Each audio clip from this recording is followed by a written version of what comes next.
I still find it incredible that it's how instantaneous that is. Joys of the internet. I know, just physics. Physics. Just amazes me. Physics and chemistry, the wonders of existence. Well, chemistry is applied physics anyway. Don't tell chemists that, they don't like it. I was going to say, what are you doing? Stop kicking the hive.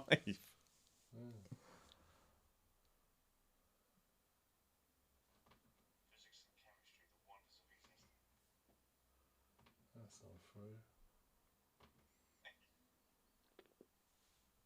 You probably can't read it, but we've got the Twitch chat up there too. Yeah, okay. Well, it seems to be having stuff go through, so that's the main thing. There you go. Right. Important bits first. Would you like a Magnus? Sure, thank you. Cheap cider. That's what I've thrown out there. I've been cutting out sugar and caffeine, and I can take it back off if you want. Look, I need this. Honestly, do you know? I couldn't believe I've quit sugar before, but this is the worst it's been in a long time. You can quit anytime you want, can't you? Anytime you want. Anytime Anytime I want, I can quit. I can quit. Fucking chewing the walls and it's like, what the hell? Like, and he's like, what's wrong? I was like, sugar. yeah, that's literally Sugar. like, everyone's asking me, are you okay? Are you okay? You seem really upset. And I was like, I'm fucking coming down from sugar right now. Have you got to the stage yet where as you like sort of walk around the house, everything's just turned to like forms of sugar, like the walls are made it seems like turned that. into candy. Walls are made of candy, and you know the stairs are candy canes, and you know. I've been thinking to myself, you know your what? I should children now look 2 massive bags of sugar. just go upstairs and just like look in the cupboards. Like, there's got to be a stash of sugar or chocolate somewhere. There has to be. Are you sure you're not actually a bee? I could be. You could be. Yeah, that would explain a lot. Would it? Yeah. What cheeriness. You change your Cravings. dancing ability. Chug, chug, chug, chug, chug, Push chug. by apple, drag a tree. Oh, God. This'll do. Thank Sweet, you, Ram. sweet sugary nectar. Oh, alcohol, I missed you. Is she going to tell me off now? No. Oh, No. nice. In fairness, everyone's been encouraging me to go back to sugar because I'm not as much of a miserable bastard, but I'm off my face going, no, sugar! That's really not what you need when we were trying to quit something. Yeah, we preferred you when you were drugged up. We preferred you. Like, that's it. It's like, look. To be honest, mate, you've gone with the trolls at Prime, you've come out, but actually, fact, you were a lot more fun when you're on cocaine. You might just take it back. basically You it's might like- just take it back up, please. Look, it's great that you're trying to give up the sugar again. You've done it before. Congratulations. We know you can do it again. The thing is, you're older now, and you were substituting sleep with sugar. We still need you to be awake a lot of the time. Yeah. Go back to sugar, please. We haven't got time to let you sleep. That's our jobs. What about have you considered switching to caffeine? Actually, I did that, and I started going... But have you done it after you got rid of the sugar? Yes, that was the problem. So I started to crash from the sugar. I replaced it with caffeine. I was just necking coffees all day. I was like, And then the terrifying thing is, whatever amount of caffeine you drink, you develop tons to in about 2 weeks. So you have to constantly up the dose. God, dude, it was bad enough. I was like, 1 spoonful of coffee, 2 spoonfuls of coffee. It's black, round neck that. Finish that one. Have another one. I didn't realise actually how much like caffeine I drink until I stopped for a couple of days. Just not deliberately. I just didn't happen to have any. I started getting headaches, drowsy, and I thought, what's wrong with me? I just started googling because I felt weird. I was like, have you recently? And everyone was saying, have you recently stopped drinking caffeine? It's like, yes, I have. And like, Oh well, there God! you go. So I thought I'll make myself a coffee. Drank that, and it all disappeared. It's like Caffeine addiction. caffeine is addiction, amazing. wonderful. It's the same with sugar though. You stop consuming sugar, you just get these pounding headaches. You feel so tired. I haven't felt proper hunger pains in a long time. So I stopped consuming sugar, and all of a sudden my stomach's going. I'm like, what the fuck is this? I'm hungry. You can thank our lovely government are making the whole country suffer by implementing the sugar tax. They are causing all this mass withdrawals. Well, but look, even when you look at a lot of the stuff that you buy, it's just like you're moving the goalposts every couple of weeks, government. I'm sure of it. 1 minute you said this was too much sugar, you've demanded they reduce the amount of sugar, and now you've put that into the red category again. I don't get when the sugar tax first came in, all the supermarkets, you know, a lot of supermarkets do these meal deals where you buy a sandwich, a bag of crisps, and a drink. Yeah. They either excluded like Pepsi and Coke, or they replaced them with smaller bottles. Mm-hmm. Now they've started putting them back in the meal deals again. Oh. And all I can think is, you lost sales, didn't you? Yeah, well, that's it, though, isn't it? What I didn't understand and what really aggravated me was when some of the drinks companies went, well, we'll just replace the stuff with a sugar. Aspartame, Yeah, we'll put aspartame in it. But I'm thinking to It doesn't myself, taste the same. well, it doesn't. 'Cause it's got a horrible. It's like Iron Brew was close. I'm going to be honest with you, right? I'm a huge fan of Iron Brew. I loved Iron Brew for years. Great tasting drink. They replaced it with aspartame, and it was close. It was close, but then the aftertaste of aspartame kicks in. You're like, oh, this is disgusting. See, I've never thought any dark drink version of drink I've drunk has always, to me, tasted completely flat. Mm-hmm. Yeah, So dark Coke just tastes like Coke's gone off. yeah. Well, I mean, people say to me, you can't tell the difference. Yes, you can. You must have different taste buds to me, because I can really easily tell the difference between dark Coke and normal Coke. Well, the annoying thing with Iron Brew though was that they already had a diet version. Yeah. So why are you? And they're a butchering the Scottish sugar? company. Why are you going against your kinsman and making something healthy? Idiots. You are the land of the deep fried Mars bar. Why are you doing this? I still jump Does up the and deep down. fried Mars bar now have aspartame in it instead of sugar? Bar actually reckons, the company that make Iron Brew, they actually claim their sales went up. I was like, yeah, your sales went up as people were stockpiling the sugar version, you fucking nuggets. Like, it didn't go up because, oh, look, this version's just as good. It sucks. I've still got about 20 bottles of the regular stuff. Have you seen? I've checked what the use by date is. I don't care. That could turn green and disintegrate my insides. I will still consume it on my deathbed. It's when, like, in sort of 30 years' time, it's sort of form a new entity. And it's like this sort of strange Iron Brew creature just emerges out of the bag. It's formed its gained sentience. You say bag, all of the bags up to the wall. Yeah, but it can't be all of them simultaneously. That'd be a bit weird. Could you imagine my little Iron Brew children? Yeah, but how do you resist drinking them? Well, you see, because you got to think it's going to be like the whole addiction thing. Because it's been so long since I've had Iron Brew, I won't really think about it. So yeah, okay, we've come back for you, Pavel. We've come back for you. I'm over you now. It's like, I love Sorry, you guys, but bar screwed it. Nah, I mean, I flat out said, look, I won't buy another bar product. And you know what I'm like when people really piss me off? Yeah. Because oh man, they make such good stuff. They make good cream soda. They have the little chew bars as well. Fucking great stuff. And then they ruined the best product they had. Yeah. Anyway, Good evening, everybody of the TheSuffolkRam. Skazz. Thank you for the little cold open there. Welcome to episode 120 of the Rand Nerds podcast. Oh yeah. So I was a bit confused. I was like, that's 119. That's the one that I forgot to send. You know, I said to you last time, I'll edit it really fast and send it to you. Edited it pretty much on the day. Yeah. You were away the following day anyway, so I it wouldn't have was mattered. watching cars go zoom. And then I was like, duh. Like today, just clocked up. I was like, did I send Ram the...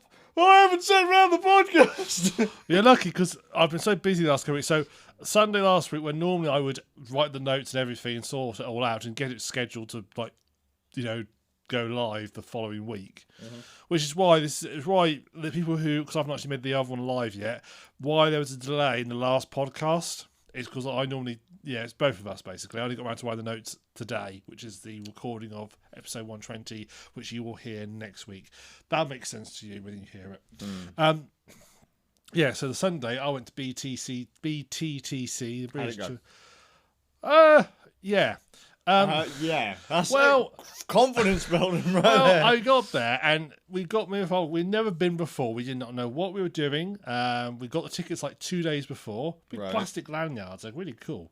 Really cool. I got a barcode on you, so you get scanned in like a sheep. It's marvellous. And then someone shoots you or electrocutes you. Yeah, it's like no, you're not You fit. just get stabbed in the ass as you walk through the door. Yeah. It's like, what was that? Don't worry about Booster it. shot. That's fine. Yeah, you're not fit. Check you're not your fit. teeth You're as not, you go yeah. If they did that, they wouldn't have many people go through. And as we were walking up to the sort of place, and it's like everybody had chairs with them, and we didn't. It's like, are we missing something here? I assume there'd be like places to sit. And basically, how the race course is, it's a it's a big road basically, as you can imagine. And do you know what else, Sue? It's in a loop. Oh, really? Yeah, and just these big mounds nearby which you sit on and watch. And so we went and basically found a mound. They're big mounds. You're meant to sit on. That's what they're observation mounds. Observation mounds. I actually think they call them that on the map. Someone like Is it in crayon? No, I think it actually says viewing mound or something on the map. So you go, you get up there, and we stood up. So we went to got there about 4 minutes for the first race. We had VIP passes to this place, and we went there, and they got us a bacon roll for free, and it was like nice. And you got a bacon roll, mate. The trip was well worth it. Then. Well, that was worth every penny. And we also got a free, and we also had free drinks. We had coffee, and there was Pepsi available, proper Pepsi, not this fake Iron Brew-esque. Is Pepsi one? No, Coke is one of the only ones as well, isn't it? That hasn't changed. That they've just. I think Nor Pepsi's still the same. I think they've got their Pepsi Max and Diet Pepsi, haven't they? That's what I don't understand. Yeah. Anyway, we can go back for that. So I went to the viewing mound, and we stood there, and it's the first race, and we could hear. And God, I wish you were there. You sort the audio out. Because they had tannoys, but the tannoys were split all over the place. It meant there was also a propagation delay. Oh, sure. So I thought, surely they could put a delay on the line to make these sync up. Why not? That was really irritating me because there was basically you couldn't hear what they were saying because you were just caught in this. There was speech jamming you. Yeah, there's this constant echoes. It's like a barber's quartet doing the thing. He's going around a corner. It's like that basically. Yeah. I'd find the sound guy back. I wish you were there because I know you would have hunted him down. Why'd you do it? Just imagine that coming over the tannoy. Sort of fucking hell, yeah. Oh God, what's breaking into the commentary box? What's breaking into the commentary box? Just shout, what is it? Sort your bloody audio out. Give me that microphone. No, he's unplugging everything. You're gonna have to delay the race for the next 2 hours while I sort this out. For Christ's sakes. Yeah. But we're professionals. Are you? Really? Not this professional. So we went there, and what I realised quite quickly was when you watch a race, wherever you are, because obviously the race is going to be quite big to make it a decent circuit. Otherwise, the race would be so small you could see everything, and it'd be like NASCAR. Ding, ding, ding, ding, ding. Yeah. So you're on this corner, and about a minute and a half after they've started racing, you see the Renault Clios. Very exciting. Oh, right. Yeah, Renault Clios. I mean, you can't make Renault Clios cool. I'm sorry, Renault Clio clap, but it was rubbish. What's that? What do our police drive again? What? What do our police drive? Diesels. They usually. I thought they were on Astras now. Vauxhall Astras, weren't they? Yeah, but still diesel. Most of the time. Yeah, that's so exciting. Yeah, but to be fair, most of the time they're just going around someone's house and turn the volume down their speakers. So you don't really need. There was a burglary quite recently, right? Caught on CCTV from the person's house. Pretty clear, not amazingly clear. We're talking like police camera action style footage here, right? But a bit better, because we've got HD these days, right? The police, but nah, we can't tell who that is, so it's not clear enough. It's not clear enough. It's not CSI, Can we enhance it? And that's it. And then, but then when the footage was taken around to local security guards and that around town, they were like, "Yeah, I know who that is. Yeah, I know who that is." And they were so what the fuck couldn't the police do anything about it? Yeah, they might know who it is. They might know. The police they just don't want to fucking no. But the thing is, the police weren't willing to because he was a known criminal. Yeah. But they just didn't give a shit. They ain't got a budget, have they? That's the trouble. Poor police. Thanks, government, for taking the police budget away. Yeah. You could at least give it to me. So we're standing there on the corner, a minute and a half in, and the car goes zoom, zoom, zoom, zoom, zoom, zoom. I was like, now what? 2 minutes later, zoom, zoom, zoom, zoom, zoom. It's like, right, okay. That'll be random, innit? Hang on. Yeah. Zoom, zoom, zoom, zoom. So is this... Do people watch this for fun? You literally stand there and you see barely a 20th of the race because it's 2 minutes a lap and it probably takes about 10 seconds to go past the bit you're standing at. So 10 seconds, fuck acorn slide. That's a 12th. So 12th of the race. You're only getting. So the reason they have 12 laps is overall you've watched one of them. Yeah, effectively. They've mastered this corner. Woo! Yeah, and it was. The trouble is, you realise quite quickly on, unless someone falls off. or I was going to say falls off. Well, they miss and go. Now that I would have definitely been interested in watching. Chariots with scythes on, that would have been awesome. Oh my god! Unless someone actually like sort of has an off and has a bit of a boo boo. They don't really move. They don't really change position as much. It's not like sort of. I wanted a bit of like hustle and bustle, and they're bashing each other out, sort of bit of like sort of a bit like sort of Twisted Metal style and sort of killing each other. There's no clowns in. I don't know. I see some of the drivers driving around. Wow. No, this isn't a judgment of their skill. It's just. So we watched that. Well, okay. And then we thought we got an ice cream. That made the day worth it. Oh yeah. Well, you had a bacon sandwich and an ice cream. Very reasonably priced ice cream. Very reasonably priced for a show like that. It was a big double Kona, and it was only £2. I thought it was very reasonable for a big show like that. That's very cheap. Very reasonable. And I bought Father a beer because we were going to need it for today. Mm-hmm. We then found another viewing mound. Because then it was a Janetta race, you see. The Janettas are who were paying for us to be there, so I thought we better watch them. Show some willing. So we got there, and we just and again the same thing. You just sit there. Now that was a bit more exciting because the drivers weren't very good and kept crashing. Now that was quite exciting because we saw these two in front of us. That was quite good. Now that is the sort of racing I want. But it's a pity because unlike video games, when they crash, they're out.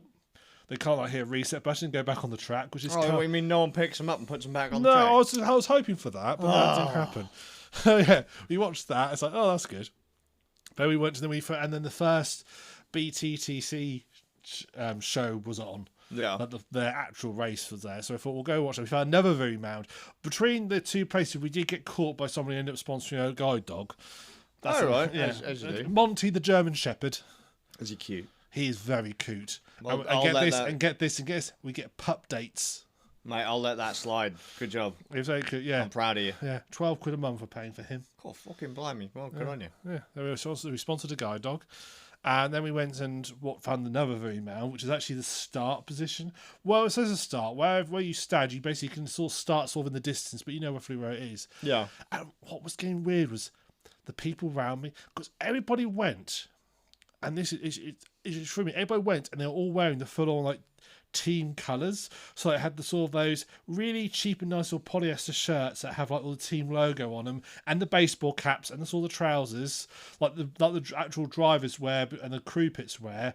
Well, everybody who's obviously sponsoring has bought all this stuff and watching. It's slightly there's me and my Apparition Science t-shirt and a white pair of trousers, and my dad wearing some stripy polo shirt he just pulled at the cup that morning. We felt quite out of place.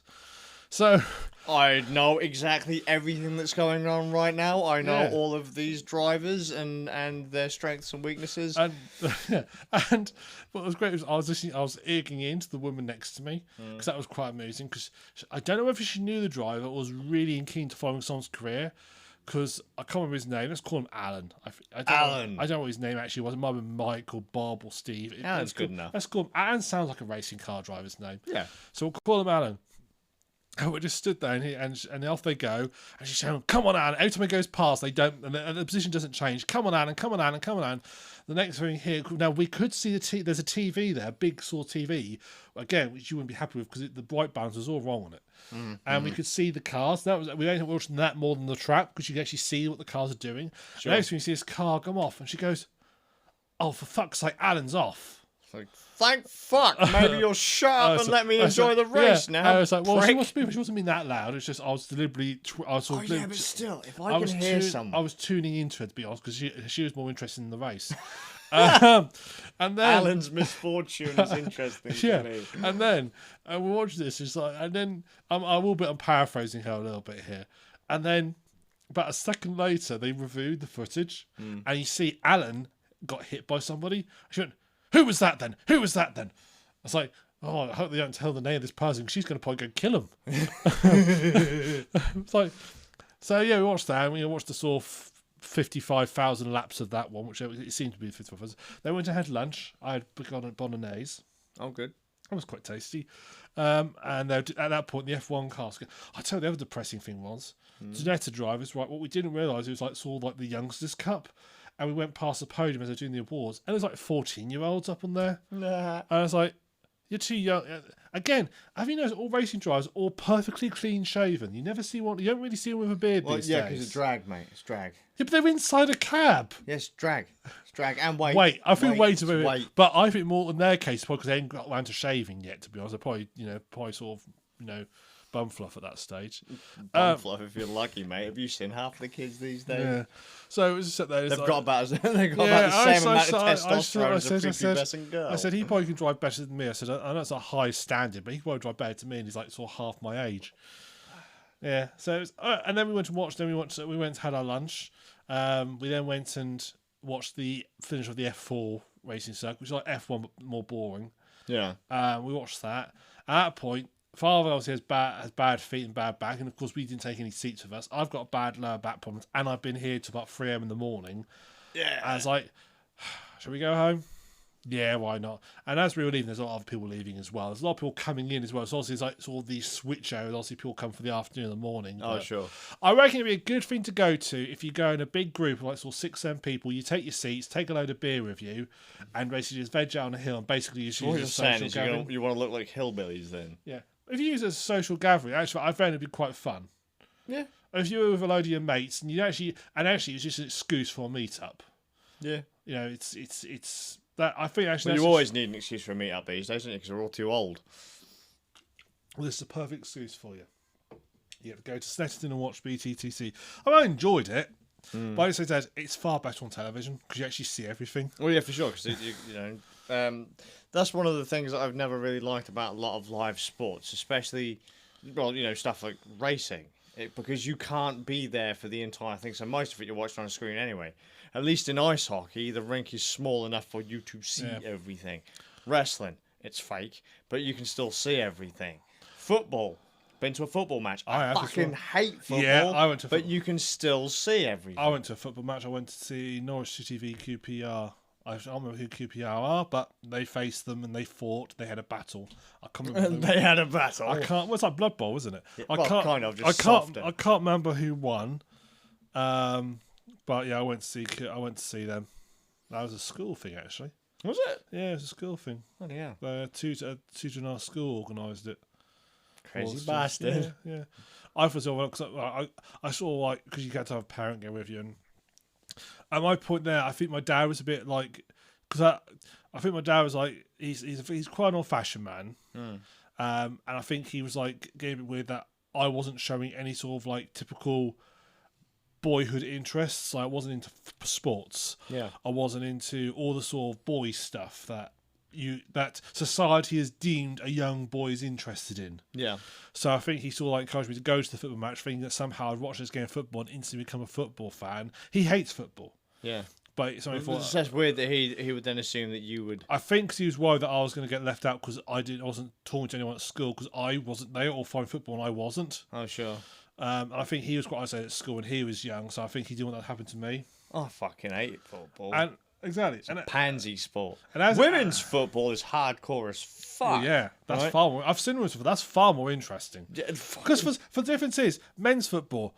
Slightly stump on the ground. Ah, my leg, my leg. Women's football her leg's missing. She'll hop round. She keeps going. She's on crutches. She'll keep going. Fucking women's football, they just chin each other if they say anything. I was like, Jesus Christ. They all say, if the ref puts out a yellow card, the person that they knocked over will go, that didn't fucking hurt. And that was bollocks, and just get up and nut the ref. Yeah, exactly. Far more interesting.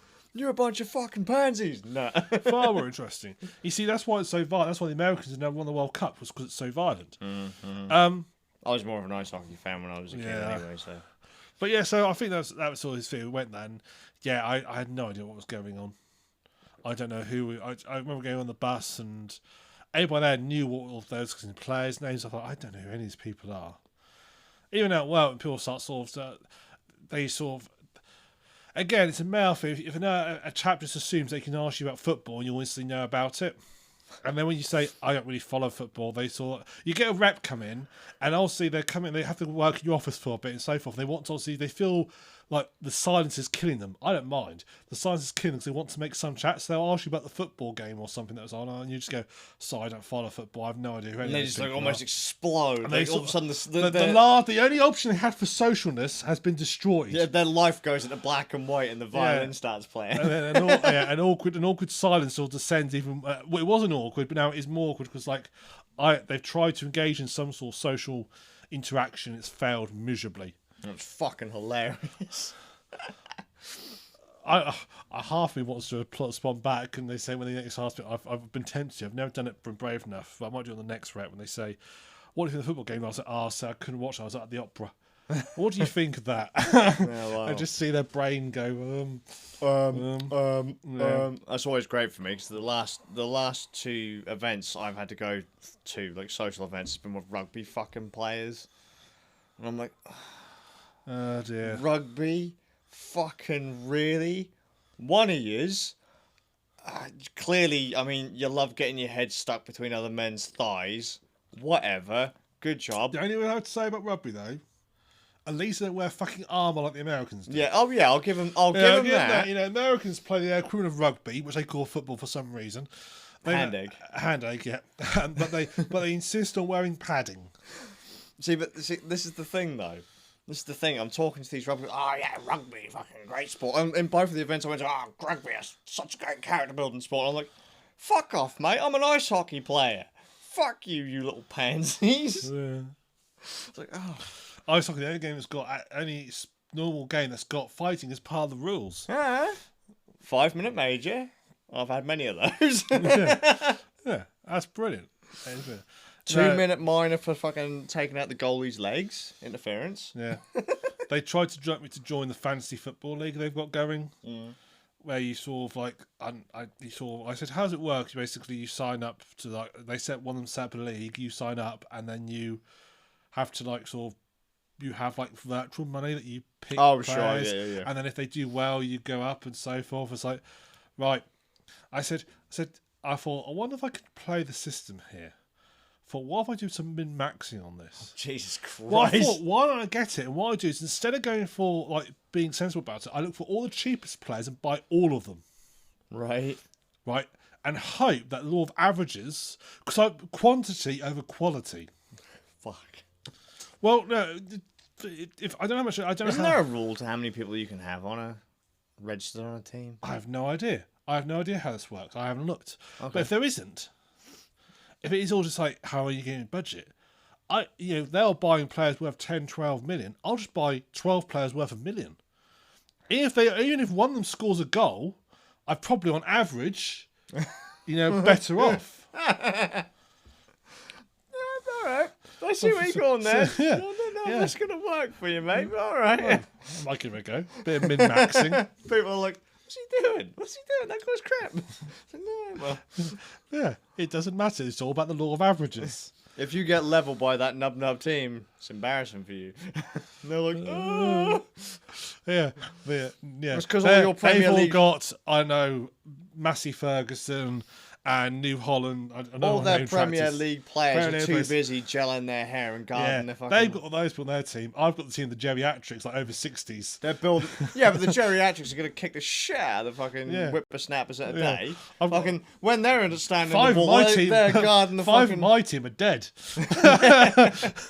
They're guarding the vitals. Yeah. Whereas when it comes to the whippersnapper Premier League fucking players, they're guarding the hairdos. So figure it out. Come on. Yeah. Anyway, show me all the games you've been playing. Yes. I can't really talk this much because I'm basically all I've been playing for the last 2 weeks is We Happy Foo, so I can't really talk too much. Oh, about really? It. Jesus Christ! I'm really glad that we've fucked about on this podcast. Otherwise, it's going to be nothing. I've really got into it. All right. Yeah, I haven't really scratched the surface last time we talked, and I've got a lot further into it now. And would you say it's now worth the money, or still not worth £45? It's too buggy. I'm not experiencing any major bugs, but I'm getting a little bit. It's nothing more niggly bugs. It's still better than most Bethesda games. Well, that's not hard, is it? And I do think that their fundamental design they went in with while trying something different was failed at the whole. They've been far. All I think when I'm playing is you guys have been far better off actually, rather than doing a procedure-generated world, actually crafting a world. Yeah. Because you could try a lot more. Because at the moment, you basically have to have these big set pieces, but you just plonk them down the procedure-generated world anyway. You'd be better off just crafting it properly, and you'd also be better off gaming with all the survival stuff. Sure. So You've doubled down on what you said last time. Yeah. So can't really comment too much more on that. I don't want to. It is kind of sad though that it's for a game that you were, because I actually now remember you showing me the trailer the first time round. You were really psyched for that. It was one of those games. It was like I thought this could be really something special, but they made them. Although I think I haven't gone back to the podcast we talked about it, but I vaguely remember having doubts about the whole idea of combining story with survival, particularly a story-heavy game with survival, because they seem mutually. The survival's like a sandbox game, but then heavy story, like it was with big scripted cutscenes, suits more a single-player event. So I think I think obviously it's too late in development to change it, but I would have personally have gone the route of let's design the island, all the islands in this place to be this way round. We know everything is. We can tweak it a little bit more, make it right, and have the stories. Because some of these missions and stuff are quite interesting. What you have to do. I mean, I've been to a kinky club, as you do, and spanked people, as you do. I've electrocuted a load of people in cat suits, as you do. Playing Simon Says. It's been great. It's some fun bits in it, and it's a little things like which you just catch out when you.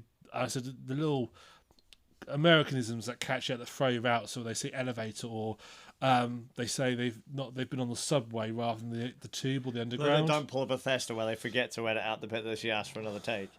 Yeah, that little stuff there. So yeah, I mean, I still recommend it, but I still think it's too expensive. Definitely wait for it to go on sale price. Yeah. So my sister and mother going to play it now because they sent me. Are they playing it on PC then, or is it on? It's on PS4. Oh, is it? I was going to ask. Is it on? Yeah, it's on. I don't know how much it's on PS4. But it's on PS4. I saw you could download it on the PlayStation Store. Console sucks anyway. So I said to them, get it and try it. Because I was discussing. So I said, because I first thought they wouldn't like the survival mechanics because they don't like that sort of thing. But actually, they don't really affect the game. You can pretty much ignore them. Oh, fair. I'm playing on normal difficulty, and I've never had a bit where I've been struggling for food. Sure. Ever. I'm just like, well, I've got plenty. I get you. So. Okay. Yeah, that's all I'm playing. Cause it's a surprisingly long game. I'm playing about sort of nearly 30 hours now. But you are doing the whole what you normally. Oh yeah. The side missions. Yeah, and I'm all not that even stuff. I'm not even completed Act 1 yet. Wow. Yeah, I'm probably barely halfway through Act 1. So you're just enjoying and absorbing the environment then at this point? Yes, and when I got to like the sort of main, so I started like the I talked about the downers, people who are off the drug, start in that area first. That's quite a big area it generated, and quite good. I ended up going to like an old, still active military base manned by they don't call them the Home Guard, but sort of the equivalent of the Home Guard. And I went to their base and had to sort of infiltrate there. And they're old men now because they've just sort of stayed there, never stopped. I did infiltrate that. Then I got to the actual main, sort of the actual main town where everybody's sort of, not the main, but sort of on the outskirts sort of town called Hamden Village. And that's where you first sort of counter people and join. That's where you first start to conform more. So you walk through, to get in, you have to walk through a door. You have to go through like this little segment where you have to like answer questions about what's the correct way to behave, which is basically teaching you how you need to behave in the village to enable you to fit in. Because this is basically a sort of social stealth game where you're having to be socially stealthy. It's not about hiding in the shadows. It's about don't sprint everywhere because that will make people wonder what you're doing. Yeah. Don't jump about. Don't look out of place. Exactly. So you go into this village, and eventually that teaches you what to do. Go into the village, go through a little joy detector, which tells you you've got joy in your system or not. So I take some joy, that sort of brightens everything up, and you sort of like walk with this sort of you swagger. You swagger, yeah, you really do swagger as you sort of walk around. And it's because you can see the NPCs doing it as well. So some of the NPCs obviously got high dose of joy. They'll swagger as well, which is quite amusing. But yeah, you go there. That's the first sort of time you start encountering like the proper bobbies. Yeah. There's these doctors. These doctors can smell if you're off your joy. Oh, weird. So they all smell you out and hide. So the only way to hide from them is to run. And hide, you can't just take stealth. But if you're off your jaw, they'll basically find you and inject you. Damn. Yeah. I haven't encountered one yet, but I know they're in the area. All right. There's like these, they've got like these all things that throw electric, like testicles. They call them spankers. That's all. And as you get too near, they'll say you're off your jaw. You've got sort of like, you can get around most of the city by avoiding them, but you have to sort of work your way around, sort of think it around. So, yeah, I've been looking at some reviews online, and I think people have been fairly unfair on it. I think possibly it's the price is the issue. People are paying for like a AAA price game, but they're not getting a AAA experience. Yeah, it isn't a AAA. I think I can understand people. The reviews online seem very mixed. People seem to be either loving it or really not liking it at all. Some people complain about bugs. I mean, I've not encountered any major bugs. I've had a few weirdness things, mainly because of procedural generation. Like I thought I've sort of not fallen through the ground, but it's like my legs have fallen through. All right. I've had to sort of climb back out. You've not had like any weird stitching issues where the world doesn't look like it quite matches up or anything. No, I actually think it's a fair, for what I've played so far, it's a fairly solid game. Seems fairly solid. So yeah, I'm still enjoying it. Still not worth the price, even though you're a good few hours in. It doesn't have that. It hasn't quite got that little. You know, I can't describe the little polish it's missing. Yeah.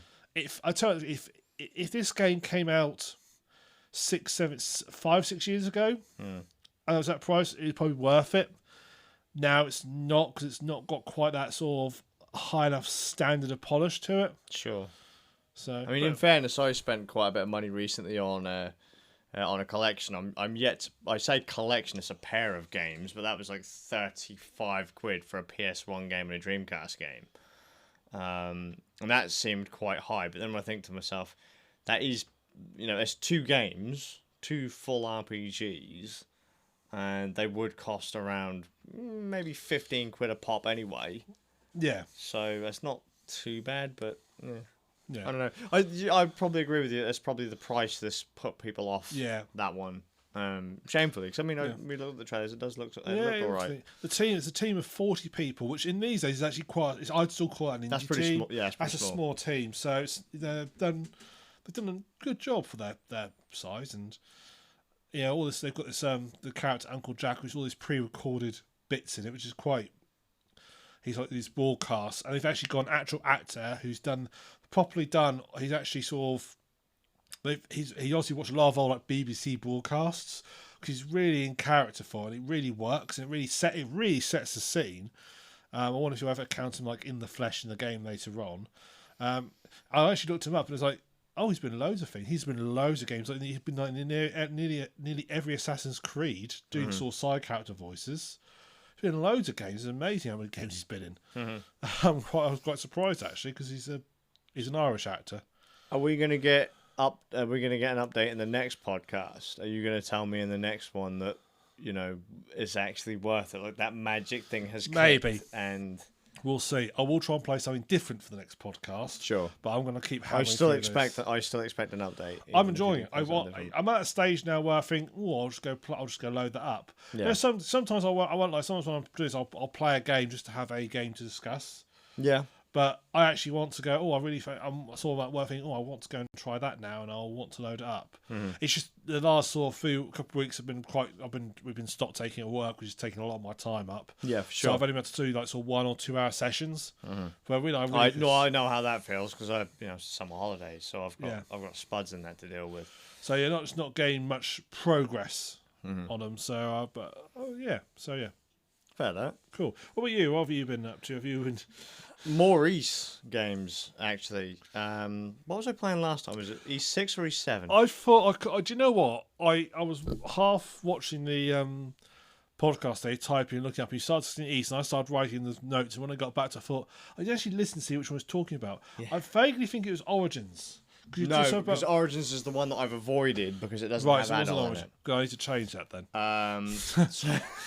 Good job, dude. I can't remember if it was Nepishtim, which was the PS2 game, or...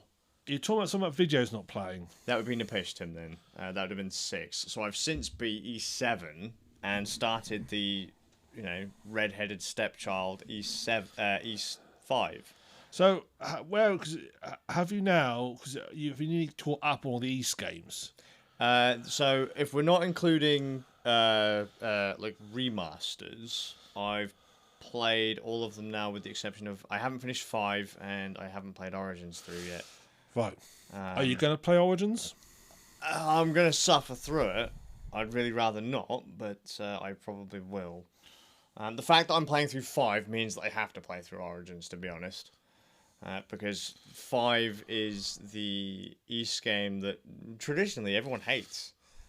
It's because when I first had a go at it, and I can't exactly remember what I said in the last podcast, but East 5 was strangely a Super Nintendo exclusive, Japan only.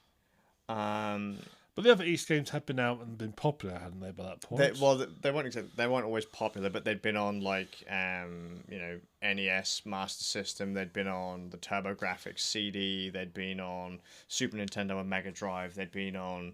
Well, I mean, they'd been on multi-platform. They sold enough to make it worthwhile doing it, but for some reason they didn't. Yeah, well, for some, I don't know if maybe it was because it was a transition between all the different consoles.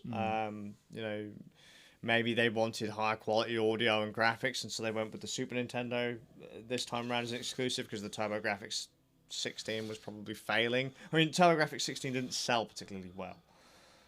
So they probably didn't not in America, so they didn't bring it out in America. I don't know why they didn't bring it out in the Turbo in Japan, but that kind of one of the biggest faults of East 5, I think, comes from the platform choice.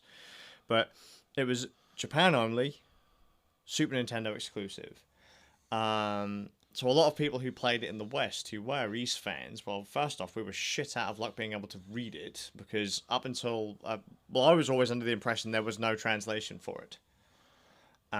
So even if I wanted to properly play it, I'd be like, I can't read Japanese. I'll get the occasional word, but I don't know what I'm doing. I don't know what the story's telling me to do, because, the thing is, you have to trigger events in old RPGs. You have to go and talk to a specific character at a specific time.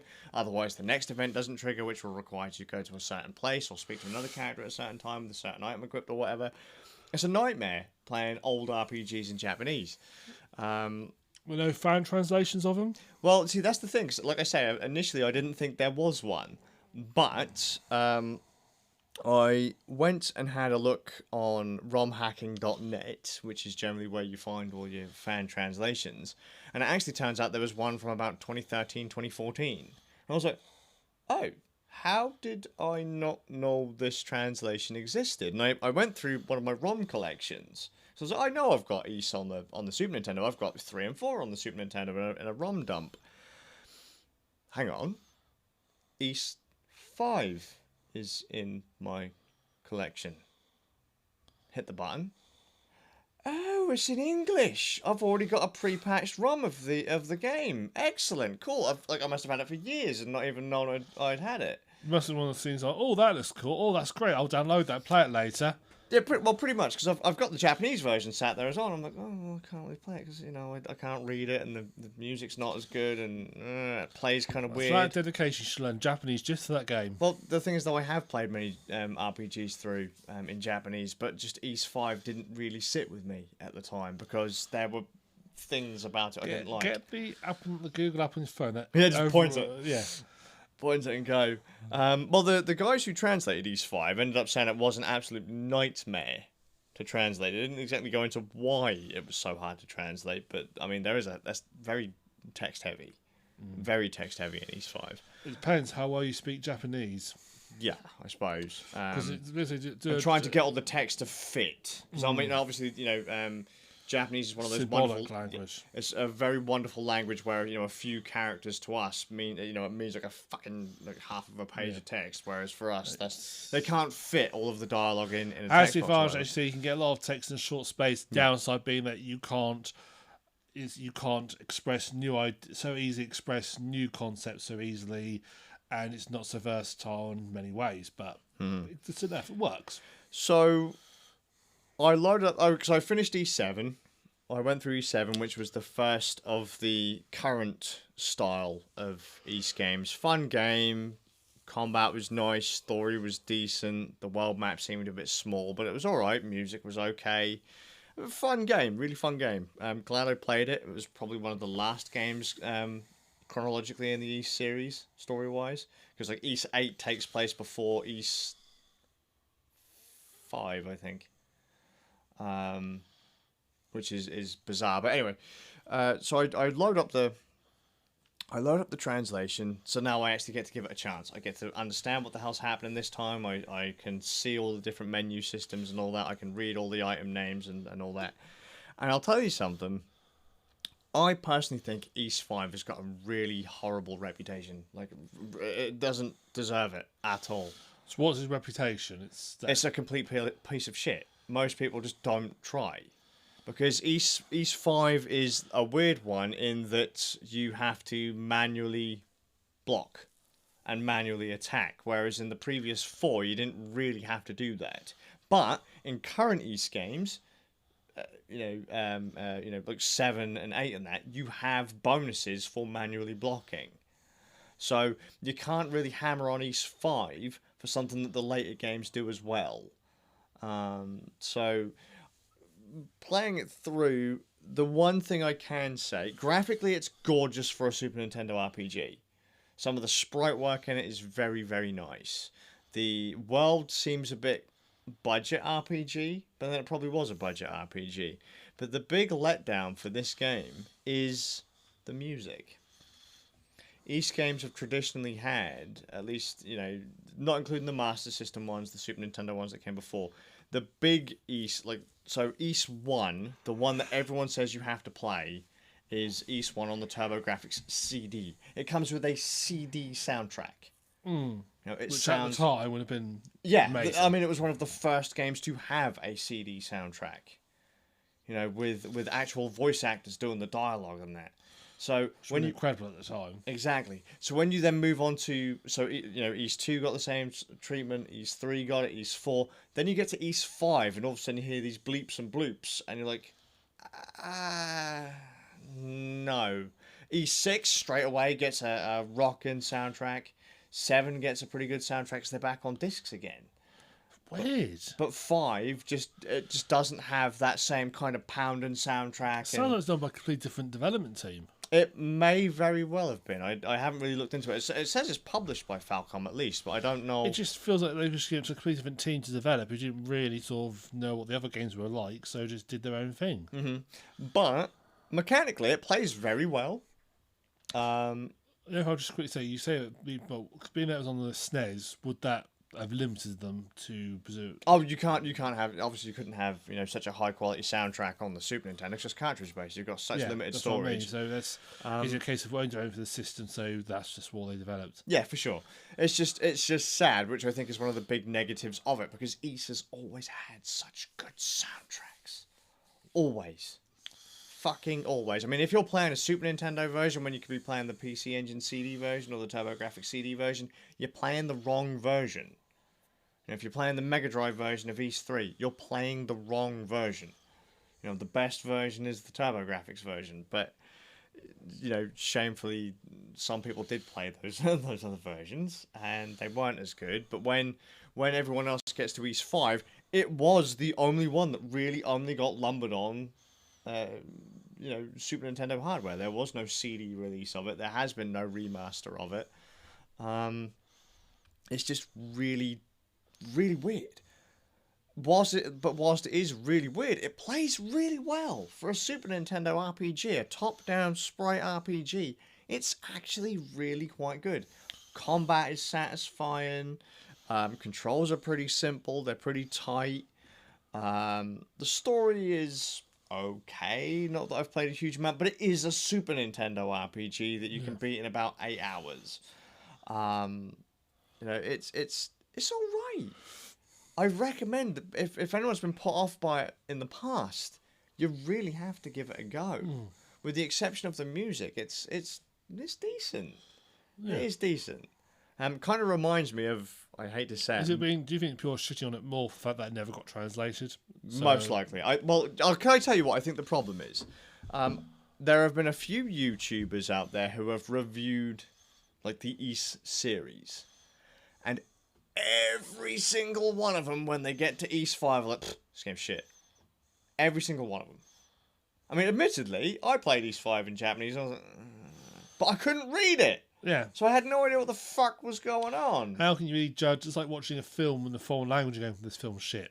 Yeah. Well, you have no idea the context of what they're saying or the words or anything at all. You're just making an assumption there. Mm-hmm. And I think it's probably down to YouTubers that East 5 does still get such a horrible rep. It's really not a bad game. It really isn't. For a Super Nintendo RPG, pretty good. Is it as good as some of the later East games? No. But it's still... I'm glad I'm glad I found the translation. I'm glad I'm playing it through. It's pretty solid. Yeah, it's one of the main downsides of watching the internet is that you get a few people sort of say one thing, and everybody sort of just rallies around them. And Yeah, it's a cool it thing. sticks, even like if they haven't... A bit like the ending of Game of Thrones, everybody saying it was absolutely shit. Well... herd mentality. It was. I watched it. It really isn't that bad. Because, do you know what? I don't want to get a rant into this, but Okay. whatever they ended it would have been bad. No matter what, no one would have been happy. You had... 10 odd years of people coming up with theories and ideas of how it's going to end. Whatever you did, no one would be happy.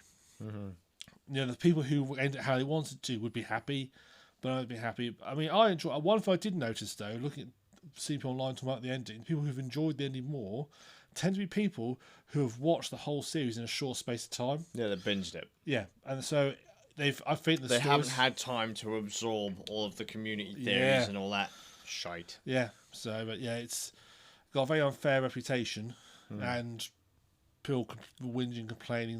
Because there's some massively cool things in it. They did a battle at night, as in completely. No one had done that before. A whole battle actually just done properly in the dark at night. I've never seen that before on TV, and they did it, and it worked. And some people had sort of say it was too dark. I personally didn't have any issues with it. It's a battle at night.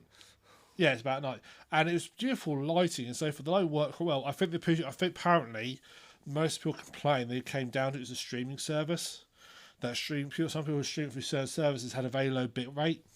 Oh right, which so is washing everything out, and your blacks would have completely fallen apart. Yeah, because it's supposed to be a dark scene, it would have just fallen apart. Whereas I would obviously I say decent, it was through now TV, but. It was fine for me. It looked absolutely no problem at all. So I think, I don't go on to Game of Thrones because I'll get lynched. But yeah, I enjoyed the ending of it. Can I just throw out there, if you're worried about getting lynched, I personally think Game of Thrones is a shit series. There you go. TV wise, anyway, I couldn't get into it. I really couldn't get into it. Me and Inky, look, everyone kept on advising that we get into it. I'd rather read the books, but we sat down to check out the series, and I was like, My family couldn't get into it either, to be fair. I watched the... it took me about 2 or 3 episodes to get into it. It's too slow for me. Start with, it was just such a slow burn at the start. Also, when I went into it, knowing it had been... Because I didn't get into watching it till season... Oh, you've got a massive spider on your light. I didn't get into watching it till season 7 was being broadcast. Yeah. So I knew it was a long haul before I got into it. With that, knowing that in my head, I didn't really have any problem with it because I knew that already. Whereas if you watch it, I can see how you think this is really slow. It was going to be like 8 series. Bear in mind, George R. R. Martin said he would have gone for 10. Well, no, plus. Yeah, I think he's a bit of a hack, to be honest with you. But well, I have my opinion on George R. R. Martin. Well, go on. I think personally that.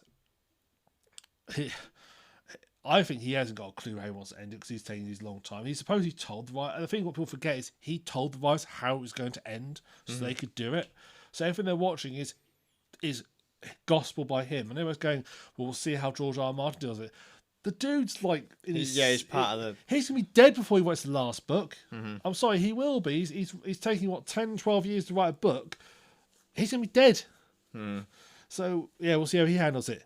You ain't even got the next one yet.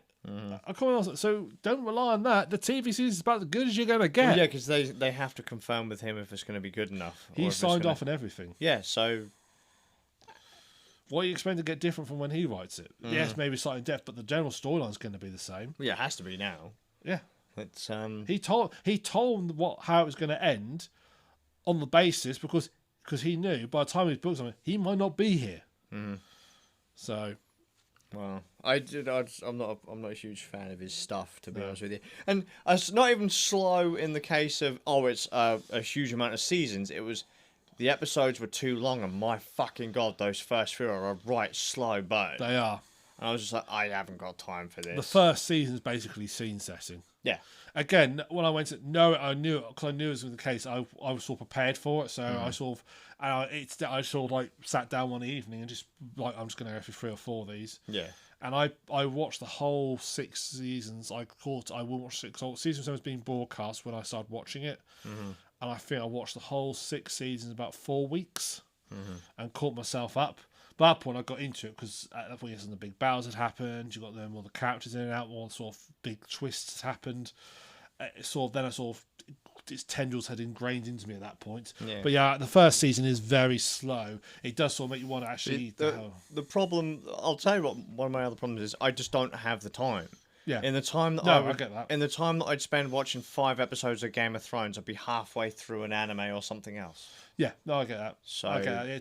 It is something that does sort of demand you just sort of relax not to watch anything else, and it is one of the ones that you can't really watch with something else going on. You know, you can't sort of do something that was pretty while it's running because it does require your attention. But yeah, I got into it. I enjoyed it. So sure. Also, what I liked about it is I'm not a great fan of fantasy that's really heavy on the magic, and this is fantasy that is really not heavy on the magic. It's got magic in it, but not a lot of it. You don't really see it. So yeah, season 8 wasn't that bad. No, fair that. People started jumping up and down. It was brilliant watching going through the I was I followed on the subreddits on it. It was massively fun watching people really. I couldn't see anything. I couldn't watch that. It was too dark. It wasn't dark. You said a bad streaming service. Well, do you know what I actually think some of the other problems might be is how people's TVs are calibrated. Well, that's what the guy said. He said, when they did it, they tested it on, it was fine. But most people's TVs aren't calibrated for properly. No. And he said it looked fine. I mean, people sort of said, well, that's really sort of a silly thing to say. It looks fine on your high-end, super-duper professional grade setup. But most people haven't got that, which I get their point, actually. Most people don't have those super setups. And all they have to do is adjust the brightness.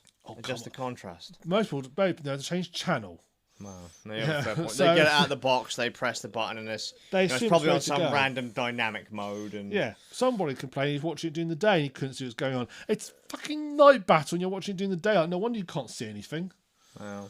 So I watched it at night in a dark room with all the light. I made sure all the lights were off because I knew it was dark. I watched it and it was absolutely brilliant. Sure. So, anyway. Unfortunately, people just like to gather around the loud people. And yeah. That's what I found another group of people online who are, shall we say, more reasonable. Yeah, they discuss it in a reasonable way. They admit it's got flaws, but rather than saying it's the worst thing ever, they actually discuss them. And do you know that's what I like? I like actually discussing. You can admit something's got flaws, but something that has flaws doesn't become instantly the most shittiest thing ever. No, for sure. Yeah. It's why I tend to go for most gamefuls, because gamefuls just devolve into it's the shittiest, the greatest thing ever. It's shittiest this, I can't handle epic bad, Steam good. It's all that sort of social media, forums. I don't even like going to game review sites because I was like, look, that's just going to taint your opinion of the game before you even try it.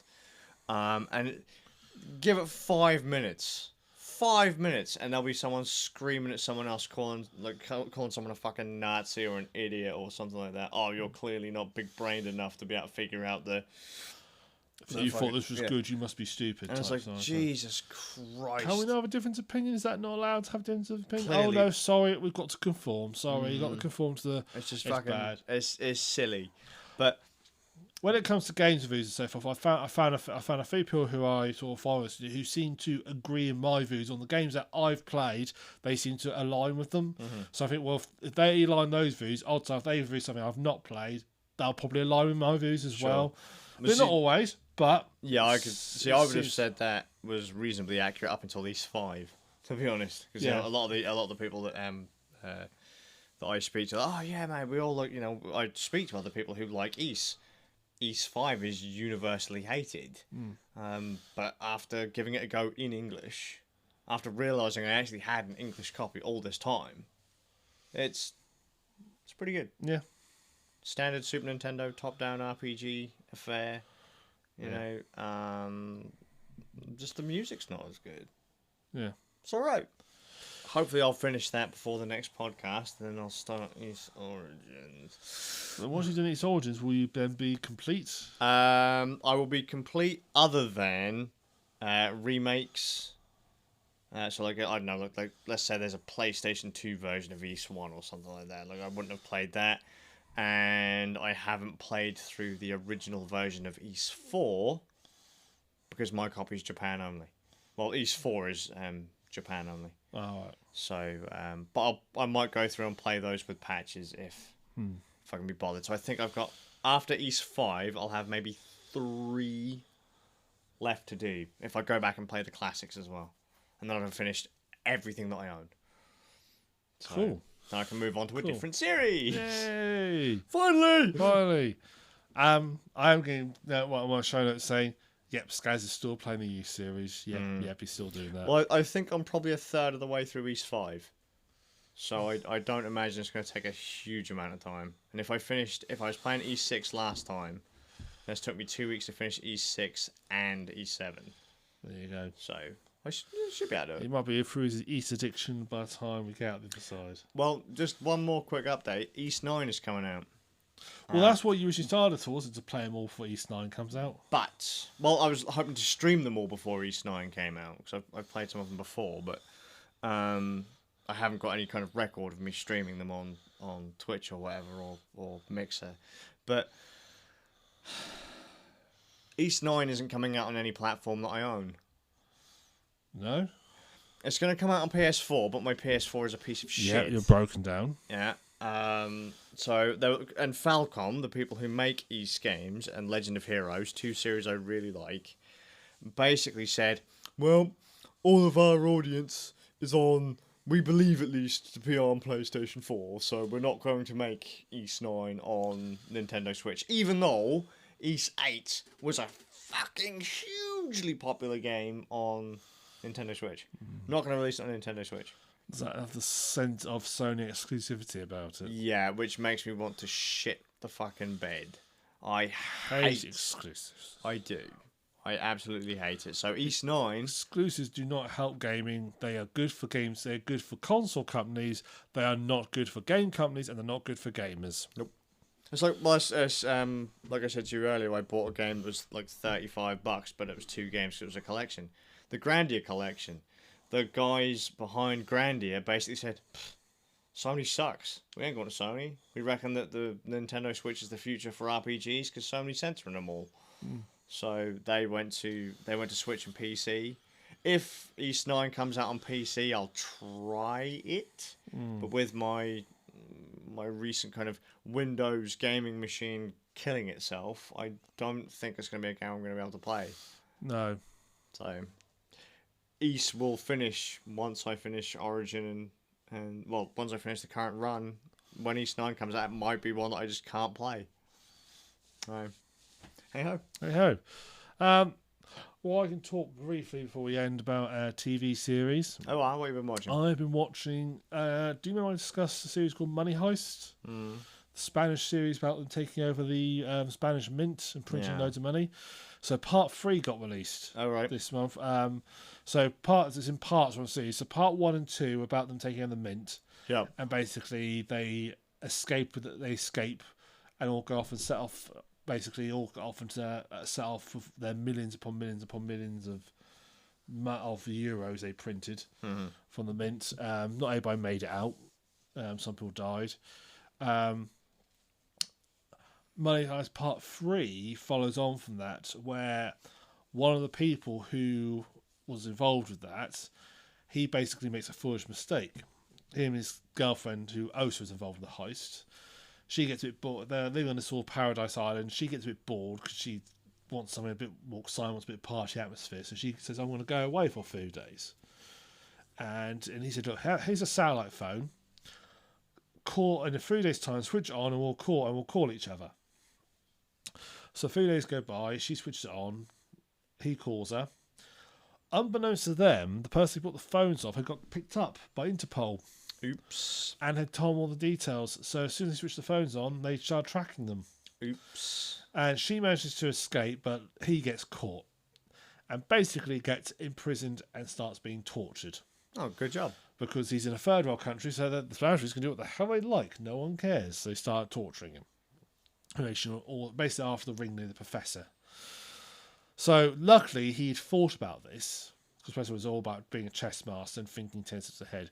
And he basically set up like an emergency protocol that if one of them got in trouble, they could contact him and arrange it. Because he basically said, here's a dossier of your information and where you're going. Only you need to read it. No one else needs to know about it. I can't put on translation.